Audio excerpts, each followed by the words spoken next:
کہ یہ ہمارے سمجھ سے باہر ہے. اور اب ہم آتے ہیں پاکستان کرکٹ بورڈ کی طرف. جب یہ واقعہ ہوا، اسپاٹ فکسنگ اسکینڈل کا واقعہ ہوا، اس وقت پاکستان کرکٹ بورڈ کے چیئرمین اعجاز بٹ تھے، مرحوم، اب وہ بھی اس دنیا میں نہیں رہے، اور بڑے کہنا چاہیے کہ بولڈ قسم کے انسان تھے، لگی لپٹی نہیں رکھتے تھے، اور بڑے دبنگ انداز میں جو ہے اپنے خیالات کا اظہار کر جاتے تھے. اور میری ان سے متواتر جو ہے وہ گفتگو ہوئی ہے، میں نے متواتر ان کے انٹرویو کیے جب یہ ایپیسوڈ ہوا ہے اسپاٹ فکسنگ اسکینڈل کا.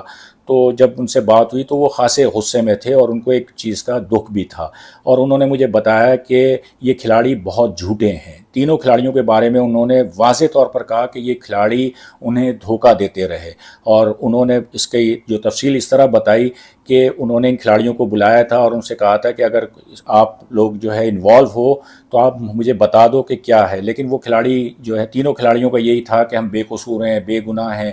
لیکن اعجاز بٹ نے مجھے بتایا کہ جب ان کو سزائیں ہوئی ہیں، اس کے بعد جب ICC ٹرائبونل نے ان پر پابندیاں لگائی ہیں، اس کے بعد بھی وہ مظہر مجید سے رابطے میں تھے، اور انہوں نے پورے عدد و شمار جو ہے وہ مجھے بتائے تھے جو ان کو ICC کے حکام، اینٹی کرپشن یونٹ اور دیگر ذرائع سے جو ملے تھے، جو ڈیٹا تھا کہ جس میں کس کھلاڑی نے مظہر مجید سے کتنی مرتبہ جو ہے وہ ٹیکسٹ میسیج، کال اور دوسرے طریقے سے جو ہے رابطہ کیا ہو. تو اعجاز بٹ صاحب کا یہی کہنا تھا کہ یہ کھلاڑی جو ہیں انہوں نے ان کو دھوکے میں رکھا اور انہوں نے ملک کا نام بدنام کیا.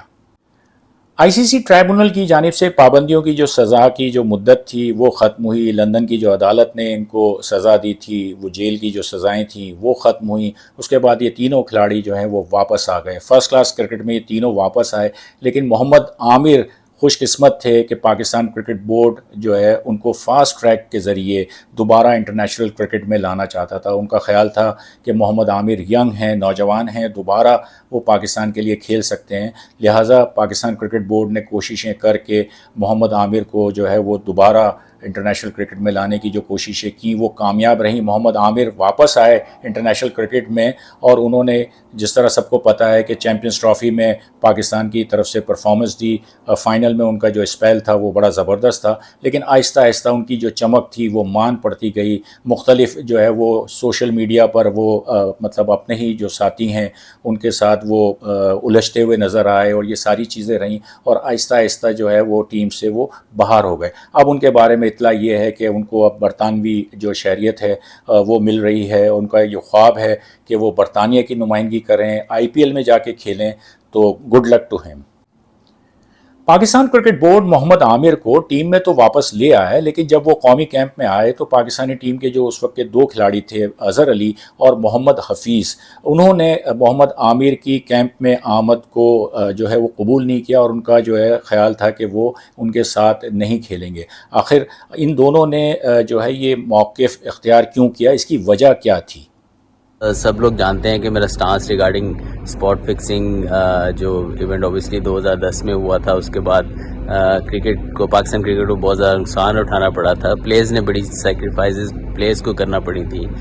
کافی ساری چیزیں جو ہیں وہ سننے کو ملتی تھیں. ہم جب بھی کئی نئی جگہ جاتے تھے یا اسپیشلی ریسٹورینٹس وغیرہ میں بھی سم ٹائم بیٹھے ہوتے تھے تو بڑی چیزیں فیس کرنے کو ملیں، بڑی پابندیاں ہمارے اوپر لگائی گئیں. اس کے بعد تو کافی کرکٹ کو بھی نقصان پہنچا، اور ایک ایز اے ٹیم ہمیں گرو کرنے کا بھی اس طریقے سے موقع نہیں ملا. ایز اے انڈیویجول ہم اس طرح گرو نہیں کر سکے اس ایونٹ کے بعد. لیکن بسائڈ دیٹ آئی تھنک جب وہ سزاؤں سے واپس آ رہے تھے تو آئی تھنک ایک کلیئر سٹانس تھا کہ ان پلیئرز کو دوبارہ سے نیشنل کلرز پہننے کا موقع نہیں ملنا چاہیے.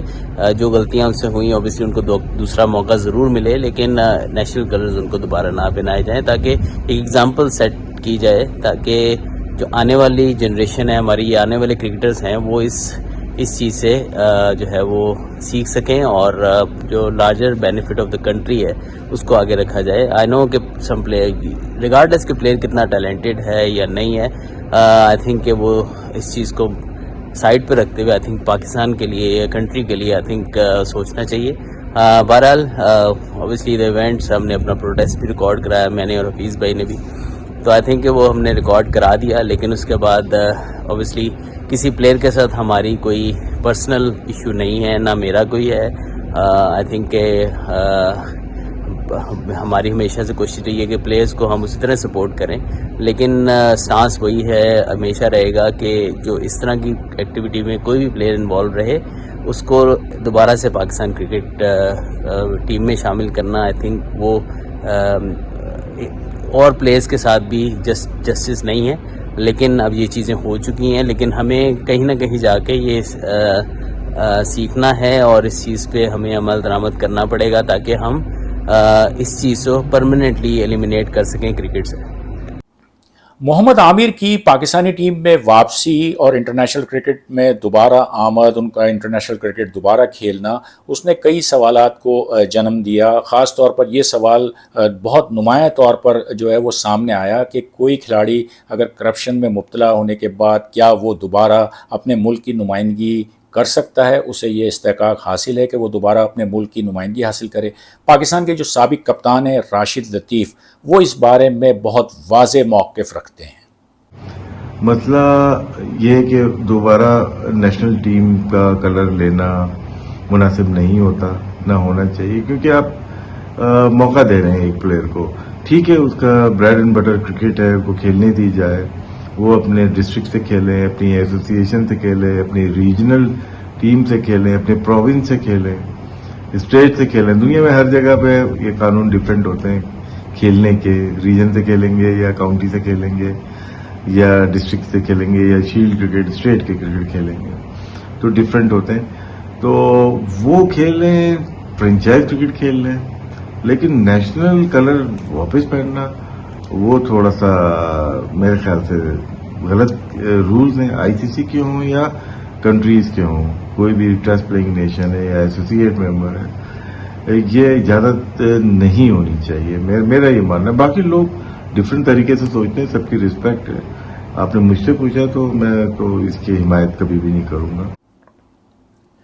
پاکستان کی کرکٹ میں میچ فکسنگ یا اسپاٹ فکسنگ یا کرکٹ کرپشن کہہ لیں، اس بارے میں متعدد تحقیقات ہو چکی ہیں، عدالتی کمیشن بھی بنے ہیں، جن میں ہم دیکھ سکتے ہیں کہ جسٹس فخر الدین جی ابراہیم، جسٹس اعجاز یوسف، جسٹس ملک محمد قیوم اور جسٹس بھنڈاری کمیشن نمایاں رہے ہیں۔ لیکن راشد لطیف کو یہ کیوں لگتا ہے کہ اگر ان تمام انکوائریز پر عمل درآمد صحیح طریقے سے ہوتا تو پھر اس طرح کے جو واقعات رونما ہوئے 90s میں، جو میچ فکسنگ کے جو الزامات لگے اس پر جو ہے تحقیقات ہوئی، اس کے بعد 2010 کا یہ اسپاٹ فکسنگ اسکینڈل، اس کے بعد 2017 میں شرجیل خان اور خالد لطیف والا معاملہ، تو راشد لطیف کو ایسا کیوں لگتا ہے کہ اگر یہ انکوائریز صحیح ہوتی تو پھر اس طرح کے واقعات تواتر کے ساتھ رونما نہیں ہوتے؟ یہ سوال گھوم پھر کے آتا ہی رہتا ہے۔ جسٹس قیوم انکوائری میں کیا ہوا، وہ ٹھیک تھی اور سزائیں ملی، پھر کیا ہوا، آئی سی سی نے کیوں نہیں بیٹ کیا، کیا اس کی ڈیٹ میں فرق تھا، کیا جسٹس اعجاز یوسف کی انکوائری کو دبانے کے لیے وہ لے کے آئے گئے۔ بہت ساری چیزیں اس انکوائری کے اندر ہی لکھی ہوئی ہے، جسٹس قیوم کمیشن میں لکھا ہوا ہے۔